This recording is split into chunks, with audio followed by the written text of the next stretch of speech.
Jadi ulama itu orang paling tersiksa dalam menganalisis seperti itu. Kalau bilang nggak memahamkan, padahal Quran sendiri motivasinya atau tujuannya memahamkan. Sementara kalau faham betul, nyatanya Quran ada ayat mutasyabihat. Ya, saya setengah-tengah ngerti polanya, tapi tidak ngerti detailnya. Apa? Ngerti polanya, tapi nggak ngerti detailnya.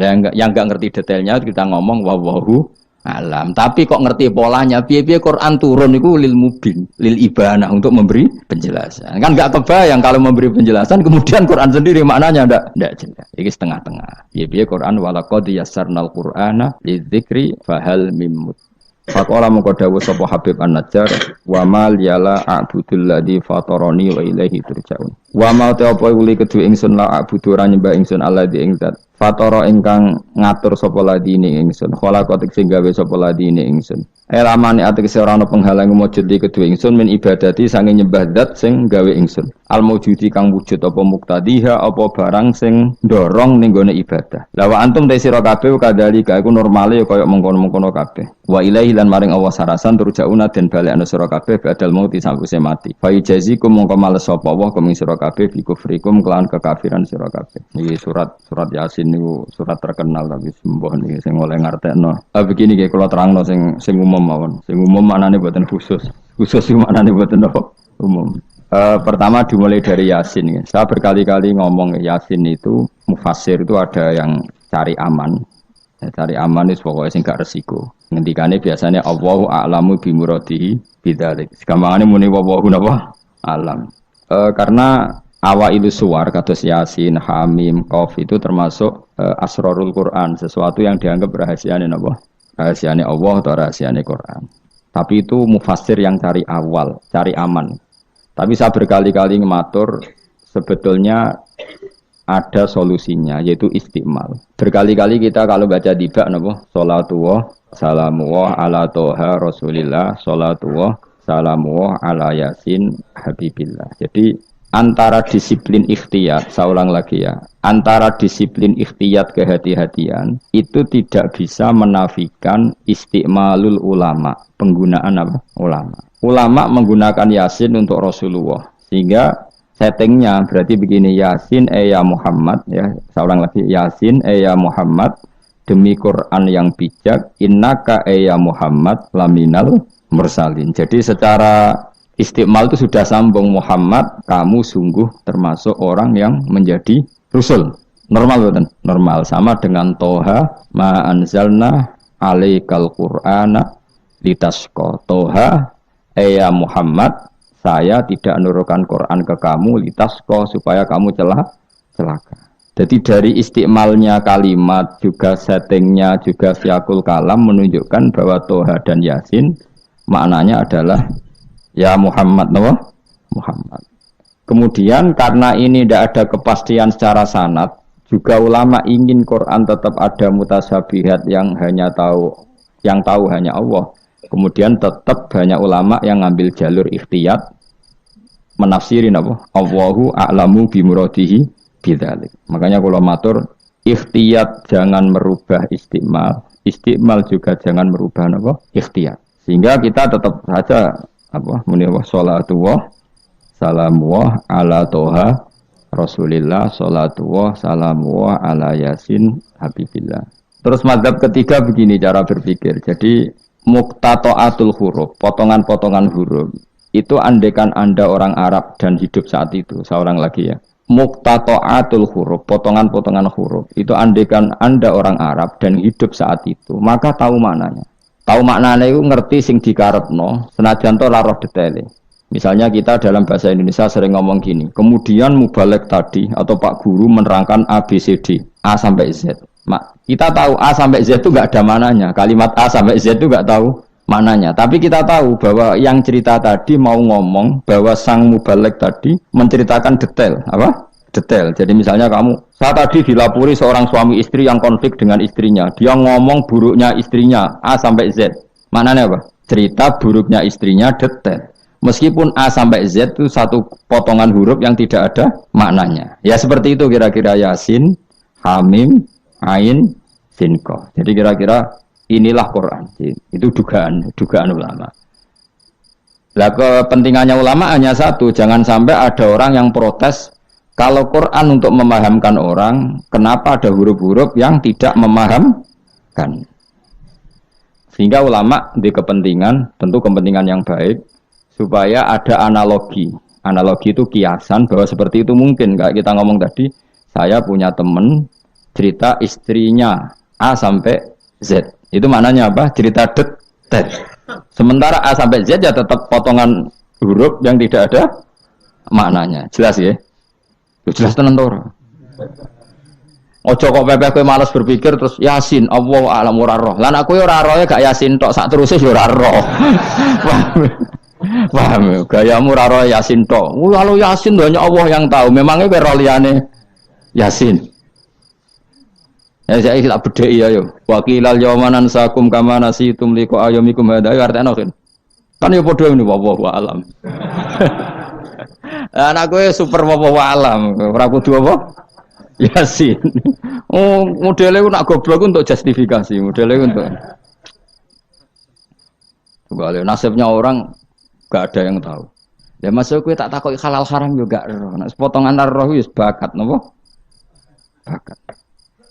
Saya ulang lagi ya. Jadi pentingnya ya di Yasin, Toha. Tapi kalau siakul kalamnya itu tentang Rasulullah, yaitu tadi Yasin dan Toha, tentu saya milih Kanjeng Nabi. Karena terusannya innaka laminal mursalin dan dalam Toha ma anzalna alaikal Qur'ana litasqa. Terus keempat, tadi saya sudah mengatakan 3 ya. Bariki sok ngalim keren tenan. Keempat, ben sampeyan sing di pondok ke darani murid temalim, senajan to copy paste pokoke mbembo alim. Keempat kemungkinannya begini. Bahasa Arab itu kan ada abajadun hawazun khatoyakun. Ini siapa lagi? Ayo jajal abajadun hawazun khatoyakun lamanun sa'afasun korosun tasahuda. Kok cek hafal. Pokoknya A berapa? Pirohin? Ji, sing dukun kan abajadun terus ditulis ning haikal. Iku nak rambut keriting langsung lurus kan. Terus apa? A piro? 1 ba 2. Ayo terus no. 0102 terus. Abaja. Gak terus nak tok berarti bro. Abajadun hawazun abajadun hawazun hato. To berarti 9. Ya, hato ya 10 ya. Kun 20. Terus sing hal hato ya kun anun sa'ab abajadun berarti piro? 4 ya? Abajadun 5 ini. Oh? Berarti mau piro? Tok 9 ya? Tok 9 5. Leres gitu. Kok mamang lho Mustafa mesti menang. Bab itu kan dene menang. Dan aku tawakal langsung gelem den. Berarti tok itu 9 ya? 5 berarti piro? 14. Sehingga 14 itu cara ilmu falak dianggap ibaratun anil badri, no? Mergo wayahe napa? Bulan purnama. Bulan purnama itu kan 14, 15, 16. Jadi awalul badri sing kecelo ayamul bid. Iku piro? Nek umumnya poso bid itu 13 apa 14? 13 ya. Tapi sing karuan 14 iku. 14 15, 16. Nah karena Nabi itu adalah badrun, ibarat rembulan, terus dianggap aja Toha itu 14. 14 itu berarti awalul badri. Mereka tamamul badri itu 14 kalian pinten 15. Iya, terus ana ulama sing carane mengkaitkan Toha maknane Kanjeng Nabi mereka anta badrun anta samsun. Nah sama nak takok Gus kok ora milih 15. Iku sirinya gini, jadi tanggalan itu sing 14 mbek 15 sak mukhtalaf ale. Engko anggere nasibe 14 ana sing darani 15. Sing 15 nasibe ana sing darani 16 atau 14. Mergo bulan itu mesti mukhtalaf ale. Tapi jelas kalau awal apa? Mudawwar, awal apa? Sempurna itu mulai pinter. Sekawan welas. Mulane sekawan welas 15, 16 mulai jumbo. Jumbo itu kaya 14 ya mirip 15, 15 ya mirip 16. Paham ya? Terus ada yang cara ngitung itu begitu. Makanya ketika Nabi baca Hamim, Ain, Sin, Qaf itu orang Yahudi kaget. Ama aka ya Muhammad asqalu min hadza. Apa kamu masih punya ayat-ayat yang lebih dahsyat ketimbang ini? Terus dihitung Bung Yahudi. Hak berapa, mem berapa? Hadihi umru ummatika. Ini hitungan nanti umur umat kamu sekian. Umur dunia kada sekian. Jadi makanya selalu ada yang berani menafsirkan apa? Awailus surah. Tapi itu kaul-kaul yang tentu tidak pakem. Nah, sing pakem mesti bener ya wallahu alam. Lah kowe iku makome milih sing paling mesti bener. Dadi makome dhuwur, paling bener ya paling goblok mau. Dadi wong paling bener. Mergo nyatane ora Yasin ya kowe ya wallahu alam. Gayamu koyo ora roh Yasine tok. Liyane Yasin ya ora roh. Nah, jadi kau tak takoki, piye cung ngartine Yasin bahwa alam Gus. Bareng tak takoki, awalam yarul ladzina kafaru annas samawati wal ardu kanata ratqan fafatahnu majabe yo. Wallahu a'lam. Jadi kau super wallahu a'lam. Mulane apa sayang mbek kowe. Saking sayange goblok diterusno mergo wis sayang pangeran. Jadi ora perlu pinter. Mergo nak pinter malah menurut akal saya. Iku mari sombong. Atau digoblokno terus muni wallahu alam, lane sing rido, paham nggih? Timbang pinter ku mau luhur atau goblok sopan. Sombong dosa, sopan niku apik. Berarti goblok apik.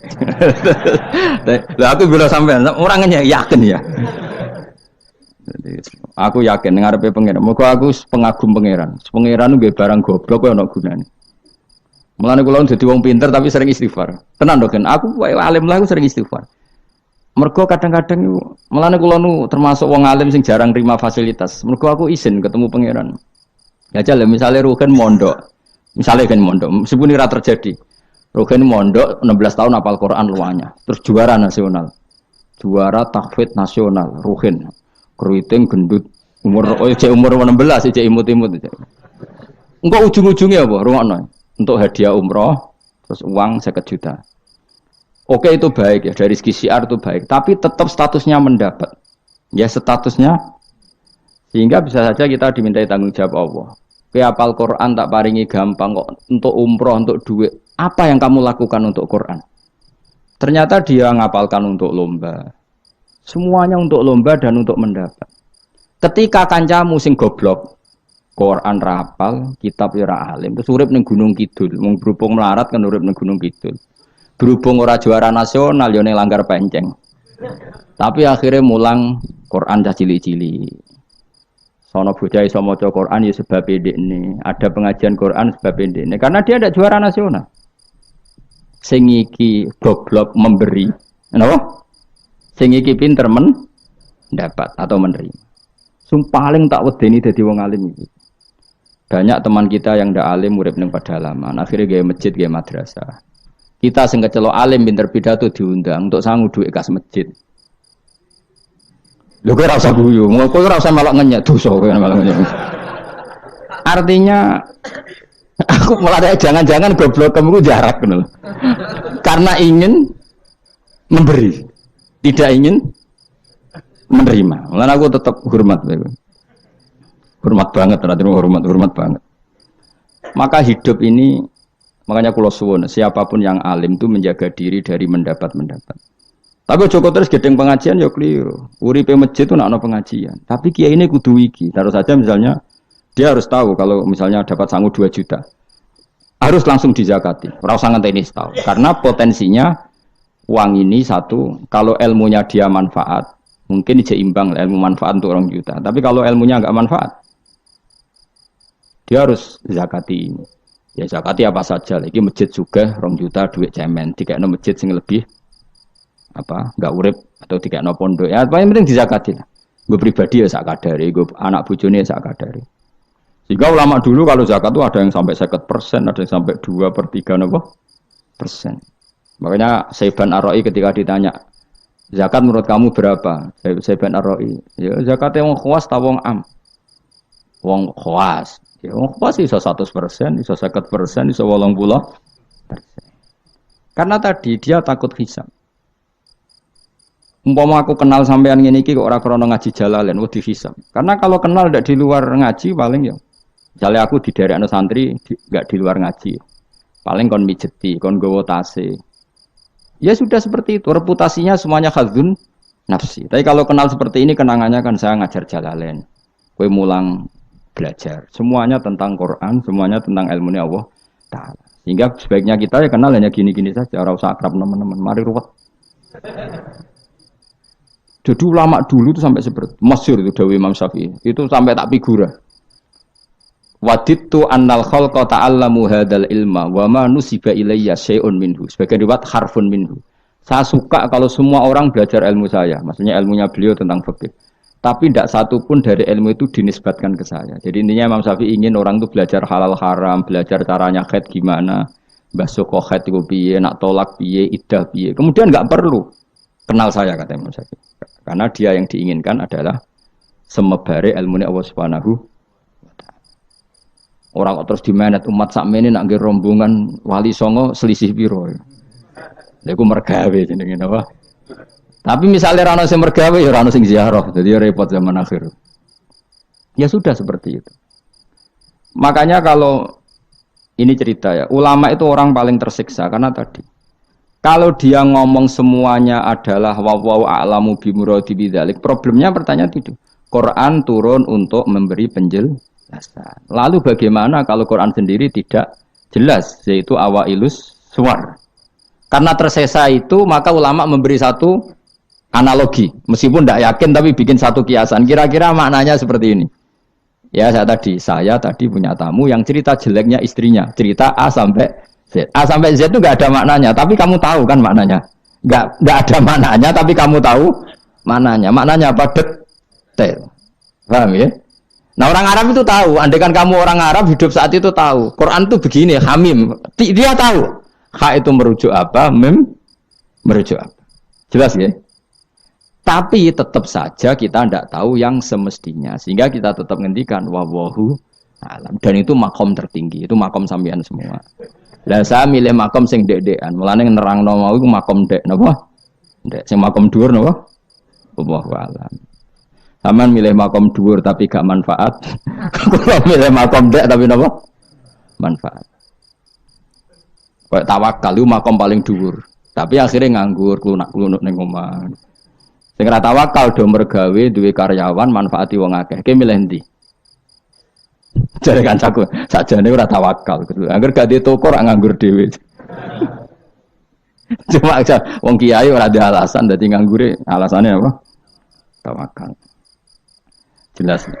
Mohon jadi jelas ya. Jadi ulama itu orang paling tersiksa dalam menganalisis seperti itu. Kalau bilang enggak memahamkan, padahal Quran sendiri motivasinya atau tujuannya memahamkan. Sementara kalau faham betul, nyatanya Quran ada ayat mutasyabihat. Ya, saya setengah-tengah ngerti polanya, tapi tidak ngerti detailnya. Apa? Ngerti polanya, tapi tidak ngerti detailnya. Yang enggak ngerti detailnya kita ngomong wallahu alam. Tapi kok ngerti polanya? Piye-piye Quran turun itu lil mubin. Lil ibanah untuk memberi penjelasan. Kan enggak kebayang kalau memberi penjelasan kemudian Quran sendiri maknanya enggak jelas.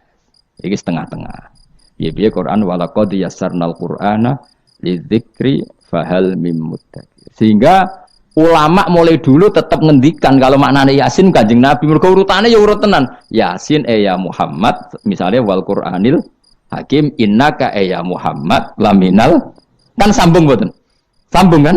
Coba Yasin ganti makna ya Muhammad. Wahai Muhammad, demi Quran yang agung, kamu adalah laminal mursalin. Sambung betul. Toha misalnya, Toha ya Muhammad ma anzalna alaikal Qur'ana litasqa. Sambung betul. Sambung. Makanya mulai dulu ulama berani sholatullah salamullah ala Toha Rasulillah sholatullah salamullah ala Yasin Habibillah. Sekarang kamu pakai makna sing makome sampean tadi, makom wallahu alam. Berarti gini, sholatullah ala toha ala wallahu alam. Sholatullah salamu ala wallahu alam. Lho kok sawangane kok kemilah goblok malah pinter. Apa ora milah wis dadi. Nah ya makanya kita warai. Jadi ndak semua ulama cara pandang seperti itu. Jadi Wis tengah-tengah. Ya napa? Tengah-tengah. Jadi detailnya wallahu alam, tapi tetap kita tahu pola. Ya caranya ngerti gimana? Saya Nawawi Banten ngikuti guru-gurunya, termasuk cara pandang gitu. Kenapa kita ngartikan Toha ya Muhammad? Anggap aja tok tadi berapa? 9 ya. Ya 5. Itu sudah awal Lailatul Badri karena bulan mulai seriku tanggal pinten? 14. Lah kok takok, kenapa enggak tanggal 15? Nabi dhewe iku yo ngalami dari 14, 15. Sehingga ada awalun nubuwah, ada tamamun nubuwah. Sehingga kita ngambil dari 14. Ya itu kan dia sambung terus gampang. Tapi ojo terus nak ngono terus Yasin mbok hitungi kabeh nganggo abjadun yo keliru. Ya seperti itu pun kita butuh sanad. Ya saya ulang lagi seperti itu pun kita butuh apa? Sanad, dan sanad saya sampai para guru-guru kita sebagian itu memang mengartikan Yasin itu Muhammad kayak tadi sholatullah salamullah ala toha Rasulillah sholatullah salamullah ala Yasin Habibillah. Coba kalau sampean apa enggak bermaknani Kanjeng Nabi. Jadi sholatullah salamullah ala toha ala wallahu a'lam. Bareng wa alam mbok sifati Rasulillah kan aneh. Jadi utusannya Allah iku wonge wallahu a'lam. Kasus gak? Oh kasus. Oh kriminal besar penjara tenan. Jelas ya? Jelas ya? Nah, jelas pinter berarti. Soalnya ngaji kamu pinter. Sesuk ora usah mangkat wis pinter, no? Benar. Nah, inti dari cerita Yasin itu begini, Allah menceritakan pada kekasihnya yaitu Kanjeng Nabi Muhammad SAW bahwa di antara metode dakwah itu kirim utusan. Ya saya ulang lagi. Dulu Rasul itu di ibu kota kan ya. Rasul semua itu yang Rasul betul. Rasul itu ada dua, ada Rasul yang diutus Allah langsung yang jenenge Rasulullah, napa? Ada Rasul delegasi, kayak sini Mursalun yang di surat Yasin itu Rusulu Isa. Jadi tidak langsung dapat mandat dari Allah tapi dari Nabi Isa. Yang Isa ini namanya Rasulullah, siapa? Lah yang utusannya Isa jenenge Al-Mursalun tapi Rusulu Isa. Jadi utusannya Nabi itu menunjukkan ini makanya kita sering kecolongan gara-gara itu. Sekarang tuh banyak kiai sentral yang nggak punya apa ustadz ya atau kiai binaan di kampung-kampung. Makanya sekarang banyak kecolongan, banyak orang alim di daerahnya tapi dia istilahnya sekarang di Menara Gading. Tahu-tahu di kampung-kampung pedalamannya diserang aliran sing aneh-aneh. Karena ini tidak punya utusan untuk meluruskan ahli sunnah apa? Ya, harusnya enggak seperti itu. Jadi ada Rasul sentral, ada yang didelegasikan ke kampung-kampung tertinggal. Anggap aja niru Nabi sinten Isa. Kayak Rasulullah juga gitu. Beliau di Madinah, tapi Sayyidina Ali Mu'ad disuruh ke Yaman. Kita tahu kan? Mu'ad, Abu Musa al-Asy'ari, Sayyidina Ali disuruh ke mana? Yaman. Dan semuanya dapat tugas apa? Basyiru wala tunaffiru. Napa? Basyir apa? Yassiru wala tu'assiru. Basyiru wala tunaffiru. Cung nak ke dakwah gawe gampang aja gawe angel. Saiki dakwah kan digawe angel. Apa nerangno ilmu kok ana podium regane 3 juta. Sound system entek 3 juta. Lha nerangno ilmu ora jelas manfaate kok cek akeh biayane. Aku mulang jalalane 200.000 mbok entek ora acara bengi iki. Pokok ilmu digawe gampang. Apa nerangno ilmu cek repote. Tapi ra nyindir biasa wae ora usah tersinggung. Apa nerangno ae. Lho tapi nak niati siar ki monggo, tapi aja niati ngaji ora kasil. Niati ngaji wis ngene iki, butuh ngaji wis. Saya berkali-kali ngaji ya seperti ini. Karena ajarannya apa? Yasiru wala tu'asiru. Gawe gampang. Gawe gampang nerangnone ya gampang, khitobe ya gampang. Masyarakate ya digawe gampang, sing penting ora dosa. Sing penting mboten apa? Riyen Kanjeng Nabi pe ngaji kadang sahabat ya jek do turu nang masjid. Kadang Nabi nak kesuwen mbek ngenteni ya turu. Aku pengen nyontoh Nabi selawatan kok dinyek kubu sebelah. Mana ada dalilnya kalau sebelum sholat pujian. Kok ditakoki hadisnya malah repot kabeh. Tapi nak ana wong muni Nabi kok ora dinteni sahabat ning masjid ku keliru. Dhisik sahabat do ngenteni Nabi. Tapi aku ora roh, iku pujian ta ora ya ora roh. Aku ora direkamane. Lah iki senane takok ada hadisnya enggak? Padahal nak ana hadisnya ya ora iso maca. Iku tuwenang pede ta kok subhanallah zaman akhir te apaan. Yang jelas sahabat itu ngenteni. Nah gara-gara ngenteni itu keturun. Ya rai-rai ngene iki nak ngenteni kan keturun. Mulane nak ditakok, dongane iku ngaji apa? Dongane ngaji bismika Allahumma ahya bismika wa amut. Iku dongane ngaji. Ana sing protes, "Wak dongane tiyang turu, Pak." Ya lah ya nak ngaji iku turu. Mulane takoki dongane ngaji apa?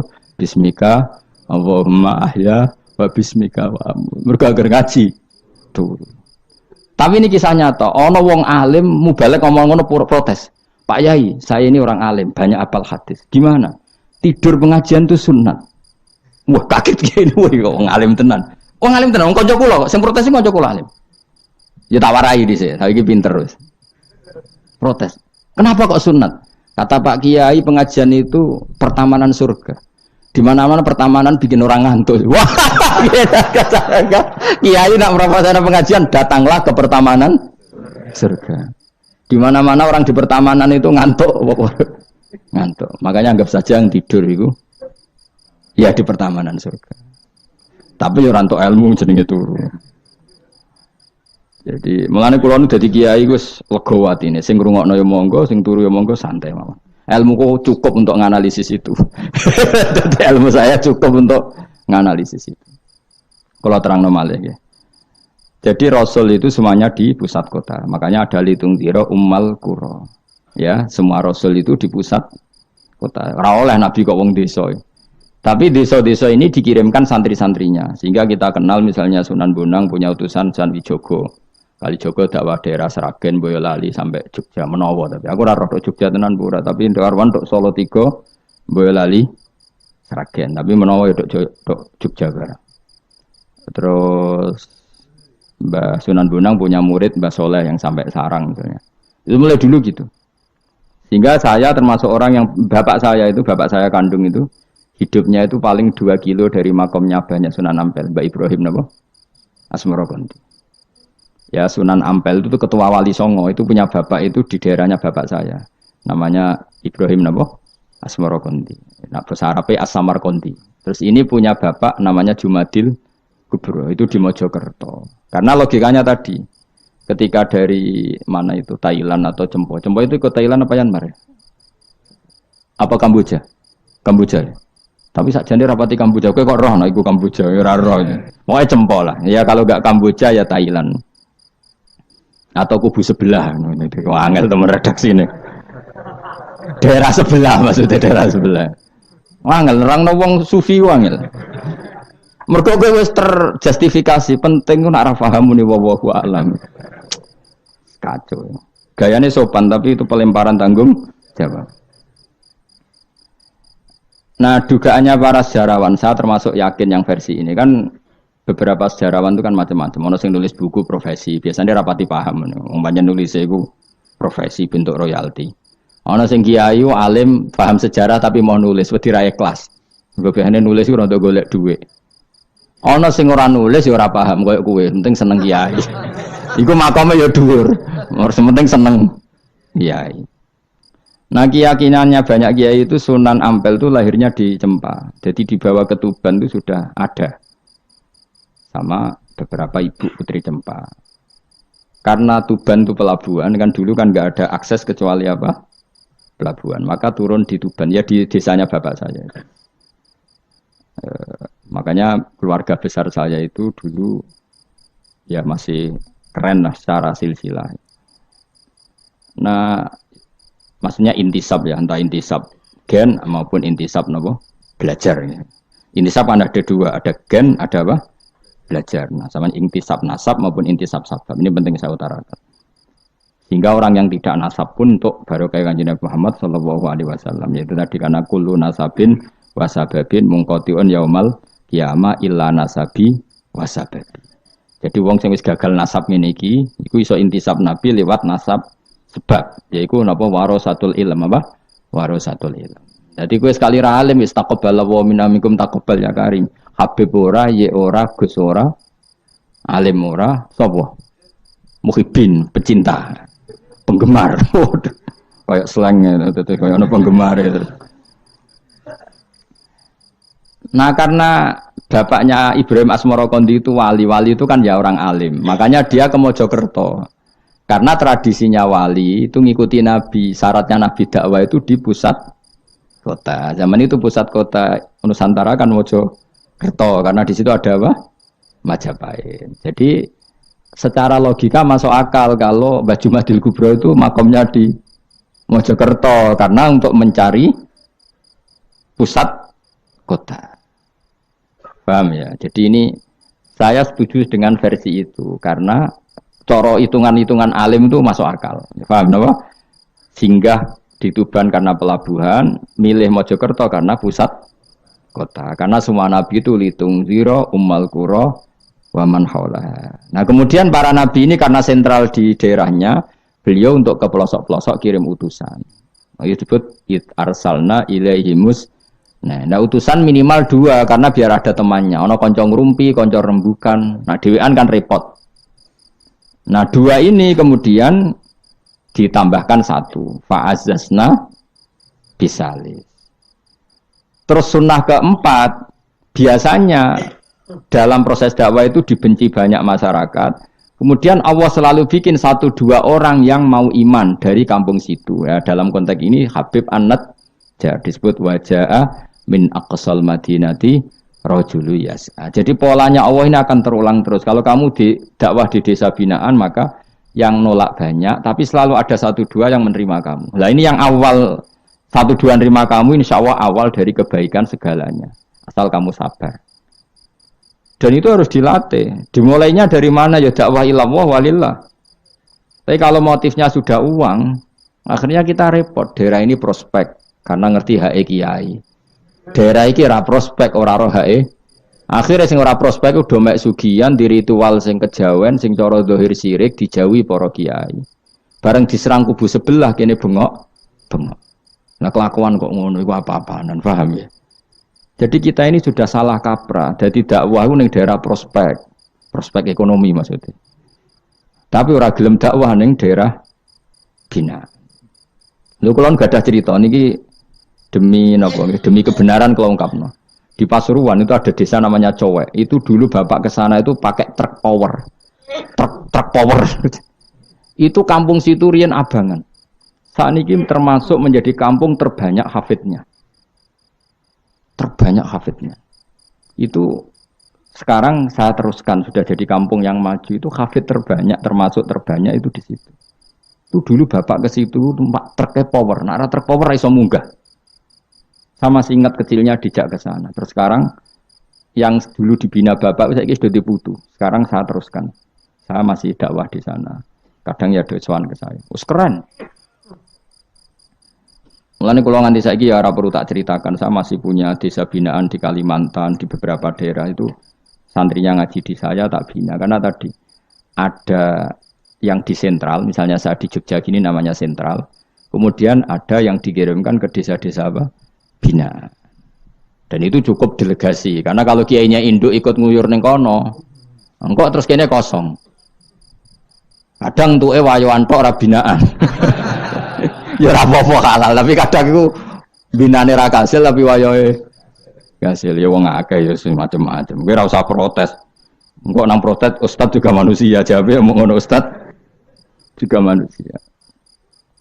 Intinya itu menjadi inspirasi Rasulullah kemudian bikin dakwah tadi. Makanya Rasulullah ketika sugeng rungokno Nabi jelaskan pada akhirnya di mana? Madinah kan. Anggap saja Madinah itu ya Umayyah Qura. Tentu Umayyah Qura pertama itu Mekah. Terus kampung kedua Nabi Budi Medina. Saya beri contoh ya. Attab bin Usaid diutus di, ada yang baca Asid, diutus di Mekah. Ali, Abu Musa al-Asy'ari, kemudian siapa tadi? Mu'ad, itu diutus kemana? Yaman. Terus beberapa sahabat diutus ke Ethiopia, ke Habasyah. Itu malah banyak sekali, termasuk Sayyidina Utsman. Banyak, paling banyak itu yang delegasi kemana? Habasyah. Tapi ada yang cerita itu pasnya enggak Ethiopia, sekarang sudah jadi negara sendiri, Eritrea atau apa namanya. Tapi ya masih wilayah apa? Ethiopia. Sekarang ada kampung yang jan dulu sahabat di situ, namanya, kalau enggak salah Eritrea, tapi ya daerahnya mana? Ethiopia. Terus ada beberapa sahabat yang zaman itu sudah ke Syam, Syria, ke pokoknya Syam, bisa Syria, Lebanon, Yordan, Palestina. Jadi dulu Nabi itu enggak berhenti ngirimkan delegasi. Dan rumah tenan iki. Dan delegasi ini Nabi kalau ditanya, lalu bima danakdi ya Rasulullah. Lalu ketika saya ada dekat jenengan, kalau ada orang tanya hukum itu saya pakai apa? Kata Nabi ya bi kitabillah, kamu panduannya ya kitabullah. Kalau ndak fa bi sunnati Rasulillah.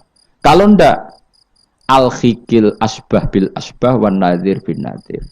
Ya mirip-miripkan lah, yang mirip ya mirip, yang mirip ya mirip. Sehingga Imam Suyuti itu punya kitab namanya Al-Asbah wan Nadhair. Jadi cari kemiripannya. Apa? Misalnya begini, rungokno tenan. Hukum itu kan mesti ada master. Ya, kalau kamu menjadi pakar fikih itu hukum itu mesti ada master. Master ini kemudian menelurkan furu'. Nah, furu' ini kalau dalam fikih disebut hadal hukmu mufarra'un ala kadza. Hukum ini dicabangkan ngikuti indukan ini. Misalnya begini, rungokno awas ya. Misalnya hukum begini. Tak warai. Engkok ketara kowe pinter ta ora? Mergo aku jek berharap kowe pinter. Ana wong iku jimak bojone ning wulan Ramadan. Rino. Napa? Rino. Hukume piye? Jimak bojo ning Ramadan hukume batal ora? Batal. Pinter senodok pinter separo lah. Kemudian jimak bojo ning wulan Ramadan itu hukumannya berat. Yaitu kafaronya selain qada harus merdekakan budak atau puasa 2 bulan berturut-turut. Kalau ndak memberi makan orang 60 orang miskin, satu miskin untuk orang satu mud. Pokoknya berat hukumannya. Disebut tidak kubro. Rungokno. Lalu menurut Imam Syafi'i, pelanggaran dengan sanksi seberat itu adalah hanya untuk jima. Sehingga kalau kamu batal lewat makan, ya tidak kena hukuman seberat itu karena makan tidak jima, jima ya tidak makan. Cara cangkem elek wis suwe mbah nang jima ra makan, makan ra jima. Cara cangkem elek. Mergo jima dianggap terlalu seru, meskipun halal dianggap seru. Cek kurang ajar ya poso-poso batal demi jima bojone. Ya tentu iki contoh bojo ayu elek wis ora kepikiran. Ya coba bayangno mosok lho Gus, ngempet sedina ra kowe bojomu elek dadi ra bayangno. Kowe kok coba bayangno ambek awakmu to. Iki bayangno iku wong Arab mangane daging, ke mangane mendoan. Mendoan tempe apa meneh? Apa sing tahu apa badem yo? Tahu susur terus apa? Jadah terong yo mesti subhanallah. Ora iso dikiyasno. Wis mangane mendoan bojone elek yo ora ngarah kecelakaan ngono. Iku bayangno wong Arab mangane daging bojone ayu. Wes sak Mustofa khusuk lah cara wong Arab sing ayu bangir ngono. Wes ora ngarah iso ngempet tak jamin. Posisi gelem halal. Jadi kok coba yang awakmu dhewe sing mangane napa? Mendoan tahu susur kan. Jadah. Iku ora sereten nek sak apik. Kula pertama mangan jadah iku kaget. Kula niku kan rada kiai lho. Rada kiai iku nak mangan niku golek sing gampang. Bar jadah tak pangan kelet kabeh bingung. Suwe-suwe ning Jogja kulino. Nah dhisik ora kulino mangan yang seperti itu. Suwe saiki kulino. Alhamdulillah ora tau keleleden. Pertama keleleden. Aneh cara daerah kula kan apa? Aneh. Pomene jenenge jadah kok elek temen. Kira apa maknane jadah? Jenenge tok sing elek, rasane enak. Maksudnya jadah ketan sing enak ora mbok terusno. Oh, musuh zaman hoax ini bahaya nek gak diterangno detail.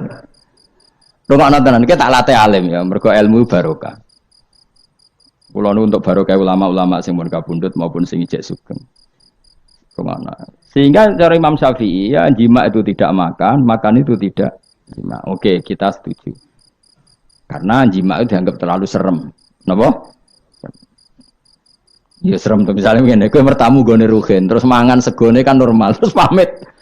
Kan nyelek kamar aku menjimak bojoku. Kurang ajar to, tamu ngene kurang ajar to. Ya kurang ajar. Tapi cara pikiran Imam Malik, ini mazhab Maliki. Kenapa hukumannya seberat itu? Rungokno nggih. Kenapa hukumannya seberat itu? Karena hadku hurmati Ramadan min ghairi udhrin syar'iyyin.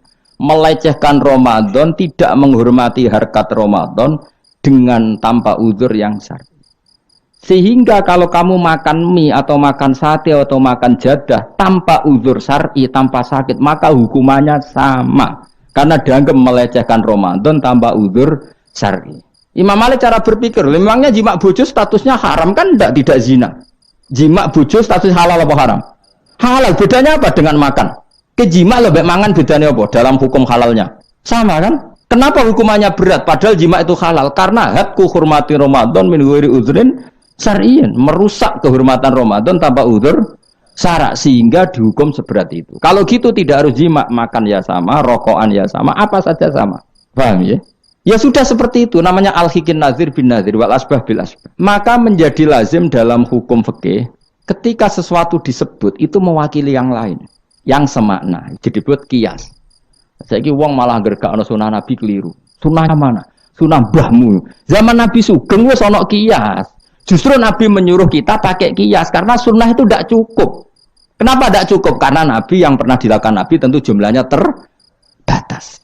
Mau tidak mau dalam hukum terkini kita pakai kias. Nah, saiki sithik-sithik ora oleh kias kudu sunnah. Maka untuk melawan seperti itu sik kudu cangkem elek gerem. Tapi cangkem elek kerape ulama kok cangkem elek. Mulane tak wakil lo kowe sing wis pantes cangkem elek ngono. Kalau di murid cangkem elek kan, ya kok kowe ngono iku maksudnya ditakoki. Gimana hukumnya salaman setelah sholat? Oh enggak ada tuntunannya, bid'ah. Dari sing sitok kubu sebelah mau carane. Dari sing santriku ya rada kurang ajar kok kowe ini. Dari santriku ya ndak usah dihukumi bid'ah, biasa saja. Mana ada di fikih hukum biasa saja? Ya pokoknya biasa saja. Alasannya apa? Kamu setelah sholat ke kamar mandi boleh enggak? Boleh. Kamu setelah sholat kencing boleh enggak? Boleh. Ke kamar mandi kencing boleh. Lalu nyalakan HP boleh. Nah kenapa kalau salaman enggak boleh? Bedanya apa dengan nyalakan HP? Waduh cangkem elek. Iya cerita cangkem elek. Maksudnya itu akhirnya satu-satu yo satu-satu. Lah kula sebagai kecelok wong alim do takok aku, dua-duanya takok. Cara jenengan sepundi? Padha nganggure ya meni ngono. Lah kok saged Gus ning dinggon argumentasi hukum kok ketemu pangeran debat ben pangeran sing mutusno. Karena niku sepadha lucune. Padha lucune lha wong padha nganggure debat ngono lah opo. Nek kowe wong parek pangeran, bar salat ben nguyo ya nguyo, timbang nguyo ning masjid. Sing kepengin salaman nggih monggo salaman. Ora mbek wong ayu mbek Rugen Mustofa ndak ape sahabat nang padha. Ya monggo. Sing ape jagongan nggih monggo, wis biasa wae. Sementing nak bar salat bar salam wis aja salat meneh, engko salat bak dia. Jadi dulu Nabi malah nak bar salat mesti omong-omongan. Mergo kesunatane memisah salat fardu dan salat sunat. Maka lakukan sesuatu, di antaranya merubah tempat duduk atau ngendikan. Jadi dulu itu enggak terikat. Nah, iya, ngono iku jenenge kias. Kalau kamu bar salat, boleh enggak kamu setelah salat nyalakan HP? Ya boleh. Boleh enggak setelah salat nge-SMS orang? Ya boleh. Kok enggak dihukumi bid'ah? Kenapa salaman tok yang tersangka? Nah, itu kias. Tapi kalau terus mendingin berhubung sama-sama enggak ada dalilnya, milih yang enggak salaman. Tepaan pinggirnya kira cocok. Ya, tapi ada ngono jujur. Yang ini enak cocok salaman, ora cocok ora usah. Malah angel meneh kan hukum ngono kan. Tapi susahnya apa sih kita tidak ngomong seperti itu? Sing salaman yo keben, wong ini alam demokrasi. Sing ra salaman yo keben ya biasa wae. Wong bar salat itu perintah pangeran eling pangeran. Ya sudah. Ana sing eling pangeran lewat salaman, ketemu wong mukmin. Ana sing carane eling pangeran nduwilu terus ngaca tasbih. Ana sing nganggo tasbih bid'ah, nganggo drijine. Ya monggo sementing aja misoi wong. Susah ya apa sih? Waras sidik, maksudnya ilmiah sidik. Nah sekarang saya tak bedai, kayak saya ini mazhab Maliki apa Hambali, apa Syafi'i, mau udah bedaan mau udah. Maka terus diputuskan kalau nggak ada sunnah Rasul maka al-hikin nazir bin nazir, hukum sing mirip-mirip. Sekarang begini misalnya contohnya, saya berkali-kali cerita, ini anekdot tapi nyata. Ada seorang alumni penggaweane nabok ibu Juni, nabok itu kan dengan tangan, nabok dalam bahasa Jawa dengan tangan kan. Bareng kiai ini dilapuri, kadang kan jogeman naboi bojomu. Gang rong wulan bojone Ruhen lapor aku, Gus sakniki mboten naboi, nyadui. Bareng Ruhen tak celuk, "Hen, kok cek nyadui piye?" Jare sing haram naboi, Gus. Sakniki tak leh nyadui. Terus aku mending ngene, "Yo aja nyadui." Gang rong wulan bojone lapor, sakniki ngidoni. Hanya karena terjebak tekstual, apa? Tekstual. Berhubung naboi tidak nyadui, kalau naboi haram nyadui ra mesti haram, itu terjebak apa? Tekstual. Coba kalau dia waras sedikit, makna haram naboi itu menyakiti. Saya ulang lagi, makna haram nabu'i itu maka nyadui juga sama, ngidoni juga sama, ngember nganti utang-utang tonggo yo sama, karena itu sakit loh perempuan utang-utang itu. Pemilih di cerdas ngono, terus bertakoi sunnah rasulnya mana? Bar saya. Yo malah nak pangeran ngendikan ning wong tua mau fala taqul lahuma uffin. Jangan katakan hus, terus dia mendingin jancuk bapak. Loh, kok muni jancuk? Kan tidak ufin. Waras to ora wong sing muni ngono. Kowe sing muni ora lho. Maka sebetulnya zaman Nabi itu sudah ngendikan al-hikin nazir bin nazir. Sehingga kalau orang tua haram dikatakan hus, maknanya haram disakiti. Yang maknanya sejenis maka sah. Jadi mulai dulu kias itu ada. Meskipun ya tentu jangan kebablasan. Misalnya yang tanpa ilmu itu kias yang kebablasan. Maka ini penting sekali ngaji. Nah, para delegasinya Rasulullah dulu dibekali gitu. Sayyidina Ali ditanya. Terus kaidahnya yasiru walatu asiru basiru walatu nafiru. Bikin mudah, bikin ceria, jangan bikin susah. Bikin gembira, jangan bikin susah. Mulane kalau ngaji seneng guyon. Perkara ini kowe wis sumpek ning omah. Rai-raimu wis rai sumpek. Lah wis sumpek ning nggon ngaji disumpekno pisan. Kan sumpek double. Stres malah ngel-ngel wong. Jadi tidak guyon nae ben rileks, lali utang sejenak, no. Mereka nak dawuh Nabi jelas basiru beri berita gembira. Ya, soalnya teko ngaji ra paham lah swarga, wis pokoke kayak berita gembira. Mbok tenan mbok ora sok ben kok. Cocokane sok ben. Ya agak-agak tenan, aku ikhlas ya tenan.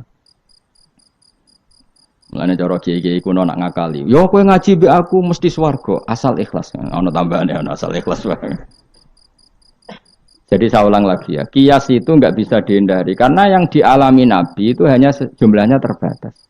Lalu sahabat tahu ini hukum ini ikut partai ini partai ini. Tahu karena al-hikin nadir bin nadir wal albah bil asbah. Tadi Imam Suyuti ngarang kitab al-asbah wan nadzair. Jadi cari mirip-miripnya. Misalnya gini, tak beri contoh. Aku sholat kan ya, Allahu Akbar.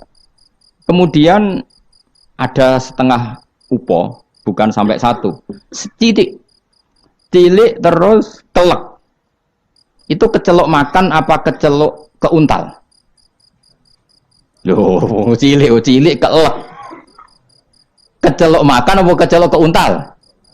Keuntal. Maka potensi tidak batal itu tinggi. Tapi nak upo sitok ning tangan mbok jupo. Wis salat maksudnya, terus mbok lebokno. Iku keuntal apa mangan? Mangan. Jadi akhirnya kita bedakan mana yang amdan, mana yang sahwan. Sehingga yang amdan meskipun kecil, hukumnya makan. Kalau makan berarti membatalkan sholat. Tapi ning bab tamu, sholat itu batal dengan makan. Tapi ning bab tamu, cong tamune kayak nomangan, tamune kasih makan. Terus bukai uposito. Ini di bab sholat sudah makan namanya.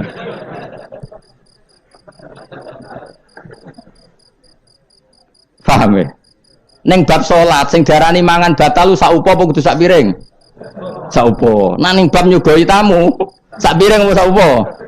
Sak piring. Sama-sama istilahnya makan, tapi orang akan tahu konteksnya. Makanya dibutuhkan kontekstualis muqtadul hal, bukan sekedar tekstual. Nah sekarang orang malah mau didorong supaya terlalu tekstual, ya tidak bisa. Apa ngajak goblok bareng? Lah nak nuruti bid'ah kowe ngaji bid'ah, mana ada Nabi wa tafsir Jalalain. Wong Jalalain ora ngono. HP Nabi ora tau nganggo HP. Pemene WA nang tambah ora tau. Partai, zaman Nabi apa ono partai ngene iki. Sesuai tak takoki, lha kowe salat kok ning Indonesia, Nabi ora tau lho salat ning Indonesia.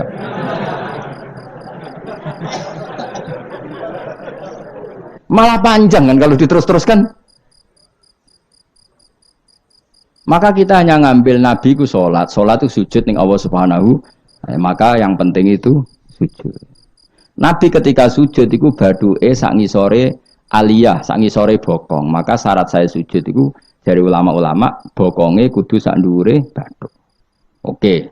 Tapi tentu itu contoh kondisi normal. Lah saiki misalnya ana wong sujud delalah nggone ndas iku tingkat. Tetap sah ta ora? Kayak sujud ning gone daerah-daerah sing kayak ning Arab lho, nek saya haji ku sujud ning bokong lho. Ya sudah, jenenge darurat itu tidak kondisi normal, selalu istisna dalam keadaan darurat. Makanya ketika Imam Ghazali saya masih ingat betul, umumatus syar'i makhsusatun bima naqalahu ulama uddin. Wapalo. Nak ben darani wong alim, utawa ya alim tenan, utawa ibu-ibu pokoke penting ngapalno. Ya umumatus syar'i makhsusatun bima naqalahu ulama uddin. Utawa bima naqalaha ulama uddin sami. Sesuatu yang umum dalam redaksi syariat pasti ada istisna. Yang ulama itu tahu, istisna itu pengecualian. Misalnya begini, saya ngomong gini, nyekel bojone wong haram ta ora? Jawab ya. Jawab kan, nyekel bojone wong haram ta ora? Haram mutlak apa ana pengecualian? Haram mutlak. Pemenang ayu kan tambah haram. Elek haram. Tapi tetap meskipun itu tidak diungkapkan ulama, semua ulama ngendikan nyekel bojone wong haram, haram besar. Ya selain haram rawan dibacok nak bojone Madura. Ya haram plus rawan dibaca. Tapi misalnya terus berdasar pegangan itu, sono bocah ayu kelintir ning selokan. Terus mbok baro. Kok mbok baro kan haram Gus. Ya mati lah dul. Meskipun tanpa istisna orang tahu dalam konteks seperti itu pasti istisna. Paham ya? Ad-darurat tubihul, maka harus kamu selamatkan. Lah anak wis selamat kok ijek mbok cekel iki. Iku ngeluai batas gitu. Meskipun takbirnya tadi haram memegang perempuan, haram melihat perempuan. Ada aturannya. Maka ulama kemudian membuat beberapa pengecualian. Haram melihat perempuan kecuali untuk kesaksian, untuk mulang, untuk mergawe. Untuk mergawe kaya wong saleh lah nak ape haji, gelem ra gelem ndelok pramugari. Kan kau ana pramugari kok Mustafa jenggoten-jenggoten. Kepengen wong Melayu tapi gelem ra gelem kan ke delok pramugari, tapi ya sekadar muamalah. Nah saiki terus ana cah nom-nom nakal. Gus kula delok cah wedok tapi muamalah ngopi. Waduh iku perkara. Sing muamalah ngopi ngene lho, ana kiai saleh lunga maro Jakarta, kepengin ngopi terus mandek, kebetulan bakule ayu. Lha iku halal. Mergo niate ngopi kebetulan bakule ayu. Nak kowe kan mbok bidhe, mana bakul sing ayu? Terus mbok parani. Lha iku beda. Ya, dadi beda apa? Nak kepengin halal ya. Kowe iku maro Jakarta, ya. Gak pilih-pilih kan, terus ngantuk ngopi, kebetulan bakule ayu. Terus ngopi sak kadare, umumnya ngopi 10 menit ya tetap 10. Nah itu insyaallah halal. Tapi nak kowe bidik sekian titik. Terus kamu menentukan arah ngopi di mana? Iku masuk muamalah ya tetap mbok terus nodi. Jelas iku beda. Karena tadi umumatus syar'i iku makhsusatun bima naqalahu ulama uddin. Jadi meskipun takbir itu umum, misalnya gini. Misalnya ini contoh gampang. Siapa saja yang membunuh orang mukmin maka dia masuk neraka selama-lama. Bunuh orang mukmin. Redaksinya wa may yaqtul mu'mina muta'ammidan fajazahu jahannamu khalidan fiha. Lalu ada eksekutor kisos. Saya ulang lagi, eksekutor kisos. Misalnya Ruhin bunuh Mustafa yang amdan. Kan kena hukum kisos. Kemudian eksekutor ini bunuh Ruhin. Ini masuk ayat itu enggak? Enggak kan karena dia bunuhnya karena tugas. Padahal ayatnya tadi siapa saja yang membunuh orang mukmin, padahal eksekutor juga bunuh orang. Tapi kan enggak bisa masuk itu. Paham ya?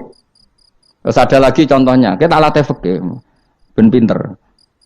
Ya, ben pinter. Utawa ibu-ibu pinter. Gak apa-apa mantas sababi komen fawa minhum. Ibu-ibu pinter insyaallah ditulis pangeran ya pinter ngono. Wong pangeran ku gampangan. Pangeran ora partai politik. Husnudzon gampang pangeran. Jadi ana wong ibu-ibu saleh wis ditulis. Bukan karena Allah enggak tahu, piro-piro sing diebo-ebo wong saleh. Nek sing iebo katokan cekak ni rong barat malah repot ngono, paham nggih? Misale ana wong ralim kok serbanan ke protes, ora apa-apa.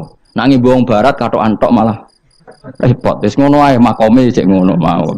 Contone njupuk barange wong tanpa pamit haram ta ora? Haram. Wis yakin? Saiki ana buajar gedhi terus sing iso nyelametno iku debok pohon pisang tanggamu. Terus kowe haram yen gak pamit. Mbok goleki wonge ora ono banjir-banjir. Ki sedeng mati.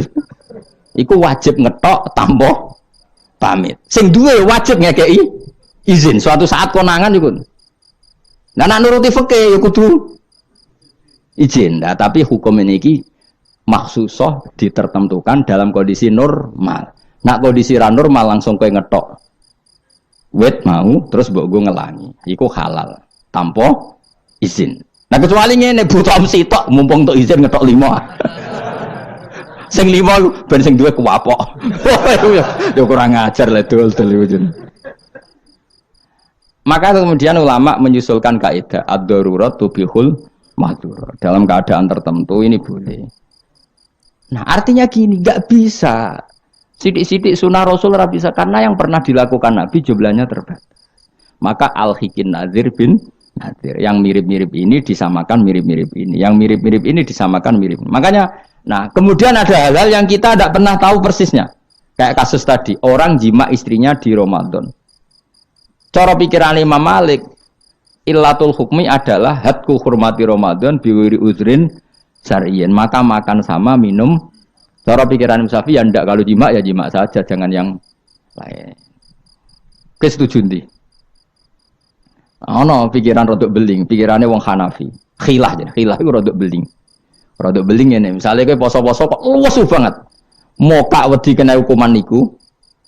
Tapi kowe Hanafi ta Syafi'i ya ngaco. Apa ya ora Syafi'i ra Hanafi, padha ora pahame kowe kok. Hanafi apa Syafi'i? Syafi'i. Syafi'i apa Hanafi? Kan biasanya anak cilik milih sengguri. Ayo Syafi'i ta Hanafi? Hanafi ta Syafi'i? Bulan Bali niku cek Syafi'i. Nah cara orang Hanafi ngene, kowe nak lesu banget kan. Kowe mokak langsung wedi apa? Kena sanksi berat. Cara Imam Hanafi, khilae kowe lunga. Jadi lesu tak iki awas kena beling. Langsung dia paham berarti beling kabeh sing ngajar. Lesu, seling wah sowan Gus Bahan. Kan aduh. Nak ndelok penyanyi dangdut kan gak untuk rukhsah. Karena rukhsahnya syarak hanya untuk taat. Jadi nak niatem ndelok dangdutan kan gak untuk rukhsah. Wah, lesu banget. Cara ngene kan. Wah, sowan Gus Bahan. Karena sowan kiai kan ibadah. Nah, ketika kowe niat sowan iku wis musafir. Musafir wis ning giwangan ngopi. Ya wis. Iku khilayo. Tapi kok ya pangeran tetep pirsa. Iku kabare ngene, Mas, kabare. Sampai nang bun rokok dilebokno tong. Sampai malaikat ditendang. Protes. Lah kula mboten ate dosa kon bun rokok. Gak nglebokno tong.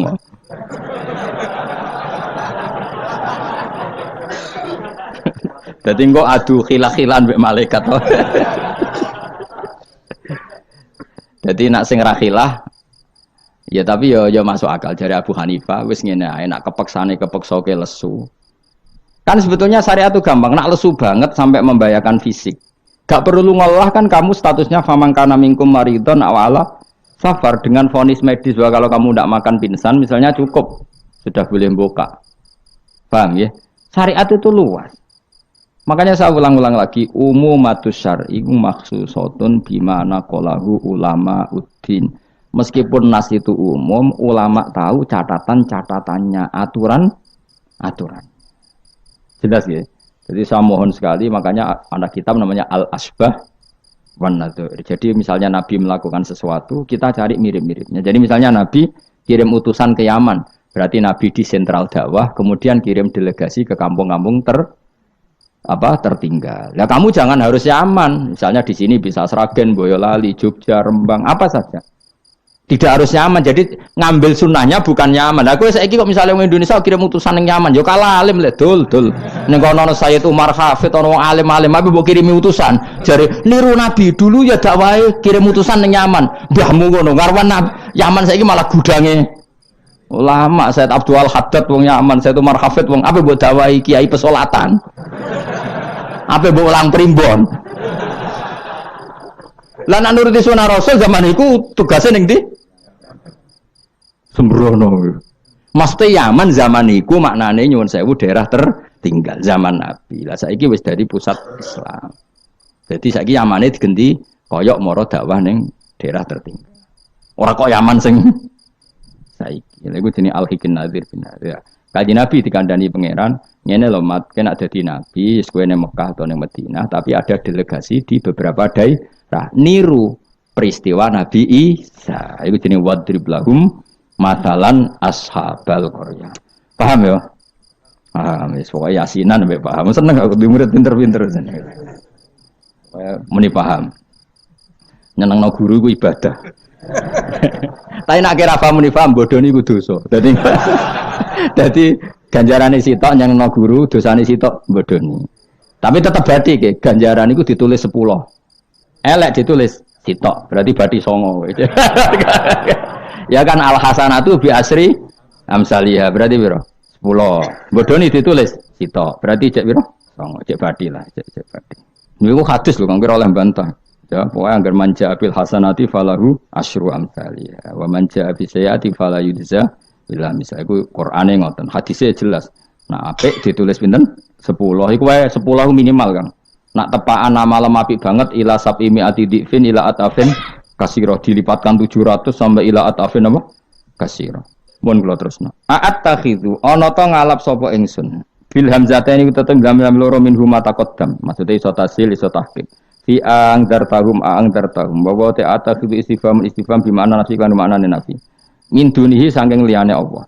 Ghairihi tegese liyane Allah. Aku ngalap alihatan. Mosok aku iku mbok kongkon ngangkat alihatan ing pangeran. Asnaman tegese pira-pira pangeran. Sing iyurit nilamun ngersakno ning ingsun sapa Ar-Rahmanu Allah sing Rahman bidurin kelawan bahaya la tuhni mongko ora nyemugeno aning sang ingsun apa syafaatum syafaate asnaf. Masa saya disuruh menyembah berhala yang kalau Allah murka sama saya berhala itu tidak bisa berbuat apa-apa karena memang tidak bisa apa-apa. Podo-podo nyembah ya zat yang bisa melakukan apa saja yaitu namung Allah Subhanahu wa taala. Allati kang za'amtumuha kang nyangka sira kabeh ing aliyah mbok sangka sian ing manfaat. Padahal gak ono manfaate sama sekali berhala-berhala iku wala yung kitun lan ora iso nyelametno sapa para berhala ning ingsun. Uti wala yung kitun sifatu alihah disifati lafat alihah. Ini saat temen ingsun idzan nalikane nyembah berhala. In abadtu tegese lamun nyembah ingsun kira wa ing liyane Allah. Iku lafi dolalin iku ing dalam kesesatan mubinin kang jelas bayinin jelas. Kalau saya menyembah selain Allah pasti sesat. Karuan nyembah liyane Allah mesti sesat. Ini saat temen ingsun iki dawuh Habib An-Najjar. Ini saat temen ingsun amantu iman sapa ingsun biro bikum kelan pangeran sira kabeh. Fasma'u mongko ngrungokno sira kabeh ning ingsun. Ini bukti ya bahwa kebenaran itu harus dimaklumatkan ya. Jadi kebenaran itu harus apa? Dimaklumatkan karena ketika Habib An-Najjar sudah benar, saya iman kepada Allah. Allah adalah yang Tuhan hakiki. Fasma'un, dengarkan ini. Karena semua kebenaran harus disampaikan. Jadi enggak boleh kebenaran dirasakan diri sendiri. Makanya kalau iso maca Jalalain ya tak sampaikan lewat ngaji seperti ini karena menyimpan ilmu itu dosa. Sampean tinggal menerima gak paham buangkune kareng ngrungokno ora paham. Paham ya? Alhamdulillah. Mengikuti amatur pengiran Gusti pun do paham alhamdulillah. Ini satu meneng sun aman tu iman ingsun biro bikum lan pangeran sira kabeh fasma'u mongko ngrungokno sira kabeh ingsun. Ya seperti ini. Ayat ini kan tentang orang Antokiyah, tapi kita bisa meniru bahwa kebenaran harus disampaikan meskipun di depan orang yang kadang belum menerima. Ini kaum ini kan belum menerima. Ya betul. Toh tetap disampaikan. Oh kalau gitu kebenaran harus disampaikan meskipun pada kelompok yang kadang tidak menerima, enggak apa-apa. Keputusan apapun pasti ada kelompok yang tidak menerima. Iku wis gunane ku, mulane biasa wae ora usah serius. Untuknya, ada yang menerima, ada yang tidak terima. Ya biasa wae. Ana sing darani kowe bodoh, sing darani pinter, sing nganggep pinter nganggep ae bener, sing darani bodoh kok. Ngono gampang kan. Utawa kowe nak tawaduk sing darani goblok iku bener, sing darani kok pinter. Kowe milih ndi? Wis das wong nganggur, mikir ngono iku wong nganggur. Mestine wong iku pikirane namung setunggal diridani Allah napa mbah. Mulane latar, urip nang donya mung sitok kang golek ridane Allah sepurane iku wae sing mbok pikir. Lah opo kowe mikir liya-liyane? Ruwet. Pikir niku mawon. Misale kula ngaji tak pikir entuk ridane Allah Ta'ala ora usah mikir santri rohake guru. Itu rohake cok ora entuk ridane Allah selesai, napa? Kok repot ning dunya repot. Sing di dunya pangeran kok mikir ridane manusa pusing. Mikir ya ridane napa? Pangeran waridho kamat lubi napa? Waridho ka matlubi. Soale mulane dongane ulama-ulama dhisik lakal hamdu idza radita walakal hamdu ba'dar ridho walakal hamdu hatta tardo. Itu bolak-balik sami mawon manane ya Allah kula suwun jenengan ridho teng kula segala puji bagi engkau hatta tardo sampai jenengan ridho teng kula walakal hamdu ba'dar ridho walakal hamdu hatta tardo pokoke ngoten orientasi ulama riyen makanya dawuh Sayyidina Umar dawuh ulama-ulama wong sing kepengin ora mati suul khotimah kon maca napa tiap pagi napa raditu billahi robba wa bil islami dina wa bi Muhammadin nabiyyu wa rasulah. Jadi setiap hari kita memperbarui perjanjian ya Allah saya sudah puas engkau sebagai Tuhan. Saya puas sepuas-puasnya bahwa engkau yang sebagai Tuhan. Kalau yang jadi Tuhan tidak selain kau, wah kacau dunia. Sehingga orang itu terbiasa ridho be Allah. Untuk rezeki ini ya senang, ditakdir sujud ya senang. Sehingga kita ketika sujud itu luar biasa. Karena itu kenangan terbaik kita di akhirat. Rumang samu kenangan terbaik di akhirat kau jadi pengamat. Sebenarnya di syuting di akhirat kau omong terus. Kau takoi pangeran. Kenapa kan dunia omong terus? Padahal dunia sing ngatur aku. Gak bisa jawab. Tapi aku di syuting pangeran zaman yang dunia sujud. Wah keren, wah keren. Kenapa ke sujud? Terang arah pangeran takok ngono. Mergo adone manusa ini napa sujud. Maka kenangan terbaik kita di dunia adalah apa? Sujud. Makanya Rasulullah kalau muji sujud sampai ngendikan hatta takuna sajdatu khairan minad dunya wa ma fiha. Pada akhirnya nanti kamu mengakui bahwa satu sujud lebih baik ketimbang dunia dan karena itu identitas kita, status kita. Sujud adalah identitas kita, status kita. Makanya kenangan terbaik kita di dunia adalah pernah apa? Sujud. Ya sudah itu saja. Yang lain-lain itu variasi. Bahkan kita cari makan supaya kuat sujud. Golek konco ngaji semakin yang sujud sama Allah banyak. Mulane apa? Sujud ma'as sajidin. Kita cari komunitas yang sama-sama sujud. Ini saat temen ingsun aman tu iman ingsun tu rabbikum lan pangeran sira kabeh fasma'u mongko ngrungokno sira kabeh ingsun. Isma'u. Tegese ngrungokno sira kabeh kauli ing ngucap ingsun. Zaman iku faro jamuhu.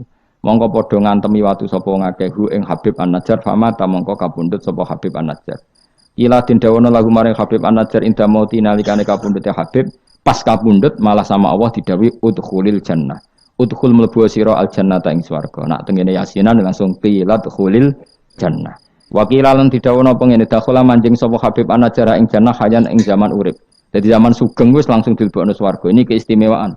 Jadi tidak ada proses mati langsung apa? Dimasukkan apa? Swarga. Tapi kila ya. Kila itu tidak valid. Yang valid ya kila lahu inda mauti. Tentu umumnya yang mati dulu baru masuk surga. Qala dawu sapa Habib An-Najjar ya harfu tambihin te huruf tambah. Laita qaumi menawa kaum ingsun ya alamu ngerti sapa kaum.